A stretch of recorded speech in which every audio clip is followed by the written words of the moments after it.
Dallas scowled for a second. If it had been me, or Two-Bit, or Soda, or Steve, or anybody but Johnny, Dally would have flattened him without a moment's hesitation. You just didn't tell Dallas Winston what to do. One time, in a dime store, a guy told him to move over to the candy counter. Dally had turned around and belted him so hard it knocked a tooth loose. A complete stranger, too. But Johnny was the gang's pet, and Dally just couldn't hit him. He was Dally's pet, too.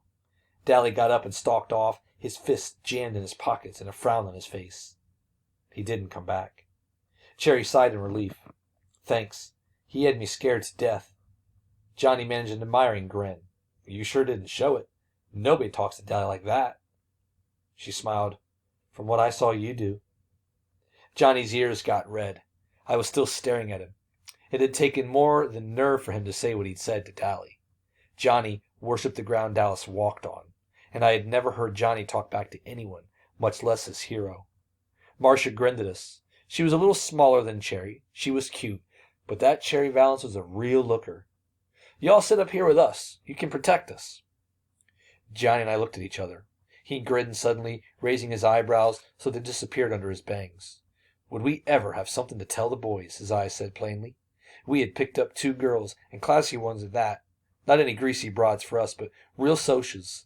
Soda would flip when I told him. Okay, I said nonchalantly. Might as well.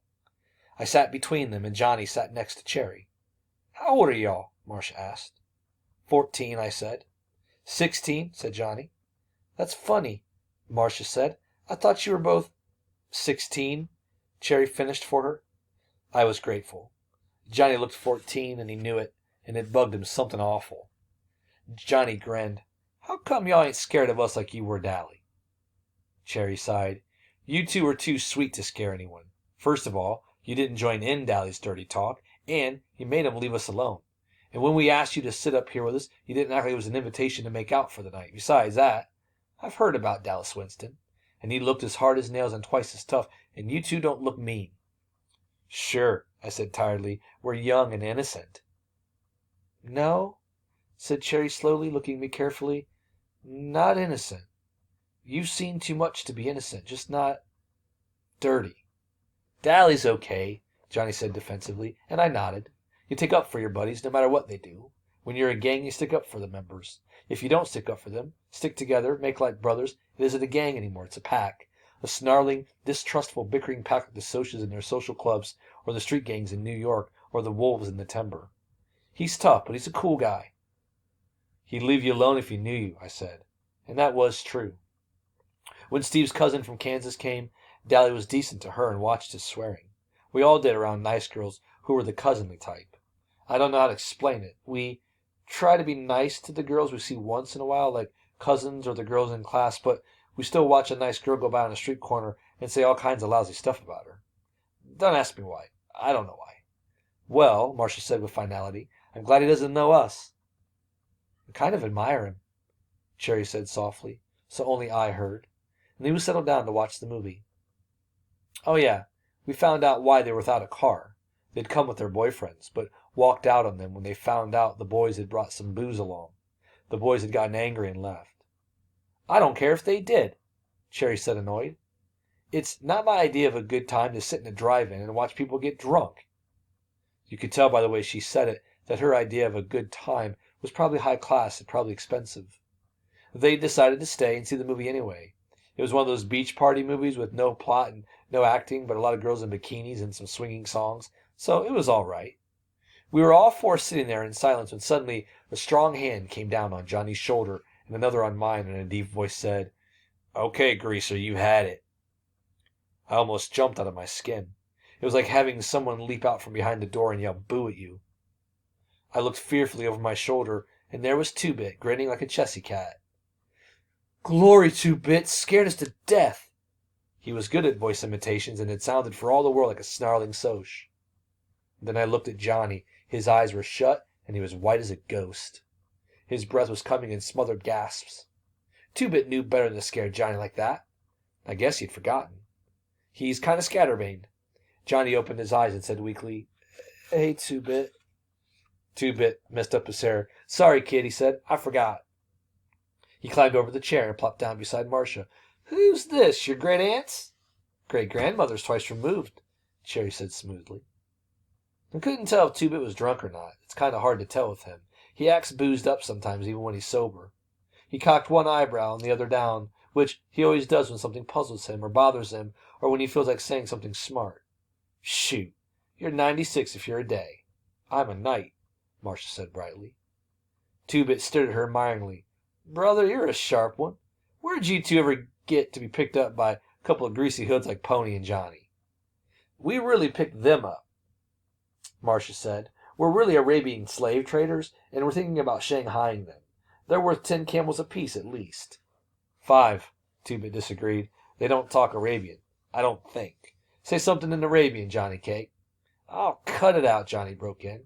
Dally was bothering them, and when he left, they wanted us to sit with him to protect them.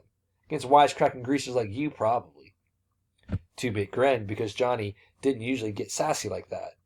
We thought we were doing good if we could get him to talk at all, and incidentally, we don't mind being called greaser by another greaser. It's kind of a playful thing.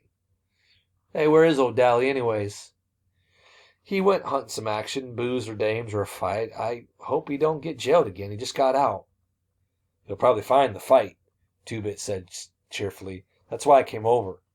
Mr. Timothy Shepard and company are looking for whoever so kindly slashed their car's tires, and since Mr. Curly Shepard spotted Dallas Winston doing it, well, does Dally have a blade?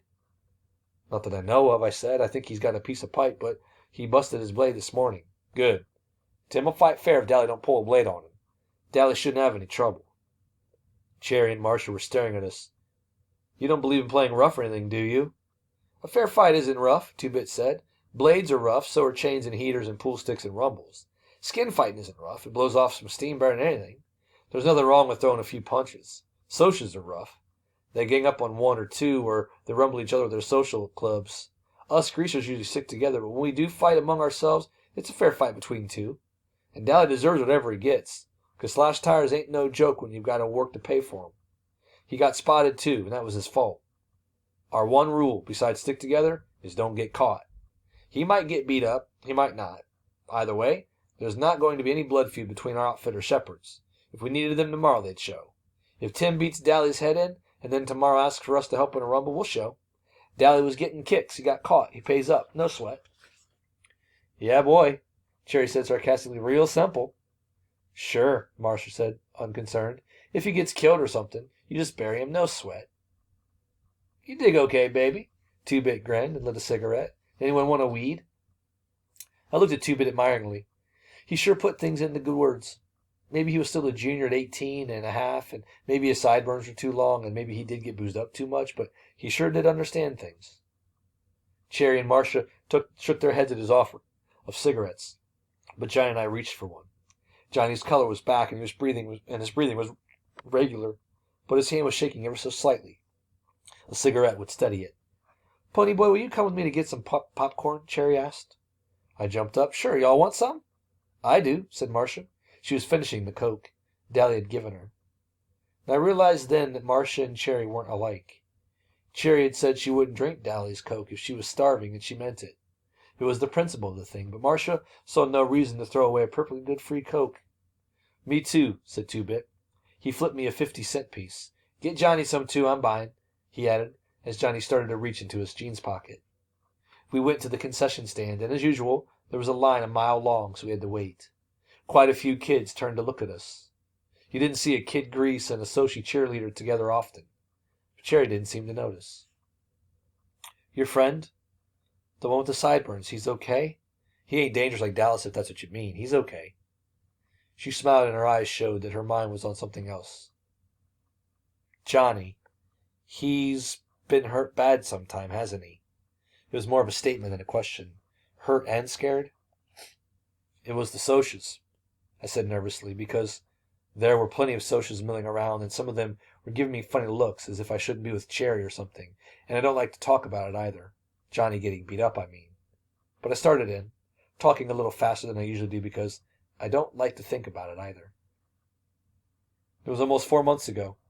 I'd walked down to the DX station to get a bottle of pop and to see Steve and Soda, because they always buy me a couple of bottles and let me help work on the cars. I don't like to go on weekends because then there is usually a bunch of girls down there flirting with Soda. All kinds of girls, Socs too. I don't care too much for girls yet, but Soda said, I'll grow out of it. He did. It was a warmish spring day when the sun shining bright, but it was getting chilly and dark by the time we started for home. We were walking because we had left Steve's car at the station. At the corner of our block there's a wide open field where we play football and hang out, and it's often a site for rumbles and fistfights. We were passing it, kicking rocks down the street, and finishing our last bottle of Pepsi, when Steve noticed something lying on the ground. He picked it up. It was Johnny's blue jeans jacket, the only jacket he had. Looks like Johnny forgot his jacket, Steve said, slinging it over his shoulder to take it by Johnny's house. Suddenly he stopped and examined it more carefully. There was a stain the color of rust across the collar. He looked at the ground.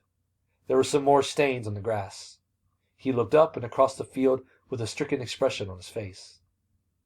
I think we all heard the low moan and saw the dark, motionless hump on the other side of the lot at the same time. Soda reached him first. Johnny was lying face down on the ground. Soda turned him over gently, and I nearly got sick. Someone had beaten him badly. We were used to seeing Johnny banged up. His father clobbered him around a lot, and although it made us madder than heck, we couldn't do anything about it. But those beatings had been nothing like this. Johnny's face was cut up and bruised and swollen, and there was a wide gash from his temple to his cheekbone. He would carry that scar all his life. His white t-shirt was splattered with blood. I just stood there trembling with sudden cold and thought he might be dead. Surely nobody could be beaten like that and live. Steve closed his eyes for a second and muffled a groan as he dropped on his knees beside Soda. Somehow the gang sensed what had happened. Two-Bit was suddenly there beside me, and for once his comical grin was gone and his dancing gray eyes were stormy. Derry had seen us from our porch and ran toward us, suddenly skidding to a halt. Dally was there too, swearing under his breath and turning away with a sick expression on his face. I wondered about it vaguely. Dally had seen people killed on the streets of New York's West Side. Why did he look sick now? Johnny? Soda lifted him up and held him against his shoulder. He gave the limp body a slight shake. Hey, Johnny Cake. Johnny didn't open his eyes, but there came a soft question. Soda? Yeah, it's me, Soda Pop said. Don't talk. You're going to be okay. There was a whole bunch of them, Johnny went on, swallowing, ignoring Soda's commands. A blue Mustang full. I got so scared. He tried to swear, but suddenly started crying, fighting to control himself, then sobbing all the more because he couldn't. I had seen Johnny take a whipping with a 2x4 from his old man and never let out a whimper. That made it worse to see him break down. Soda just held him and pushed Johnny's hair back out of his eyes. It's okay, Johnny Cake. They're gone now. It's okay. Finally, between sobs, Johnny managed to gasp out his story. He had been hunting our football to practice a few kicks when a blue Mustang had pulled up beside the lot. There were 4 Socs in it. They had caught him, and one of them had a lot of rings on his hand. That's what had cut Johnny up so badly. It wasn't just that they'd beaten him to half death. He could take that. They had scared him. They had threatened him with everything under the sun. Johnny was high-strung anyway, a nervous wreck from getting belted every time he turned around and from hearing his parents fight all the time. Living in those conditions might have turned someone else rebellious and bitter. It was killing Johnny. He had never been a coward. He was a good man in a rumble. He stuck up for the gang and kept his mouth shut good around cops. But after the night of the beating, Johnny was jumpier than ever. I didn't think he'd ever get over it. Johnny never walked by himself after that, and Johnny, who was the most law-abiding of us all, now carried in his back pocket a 6-inch switchblade. He'd use it, too, if he ever got jumped again. They had scared him that much. He would kill the next person who jumped him. Nobody was ever going to beat him like that again. Not over his dead body. Okay, we'll stop there for today with Chapter 2. We'll have you finish this, as well as Chapter 3 for homework.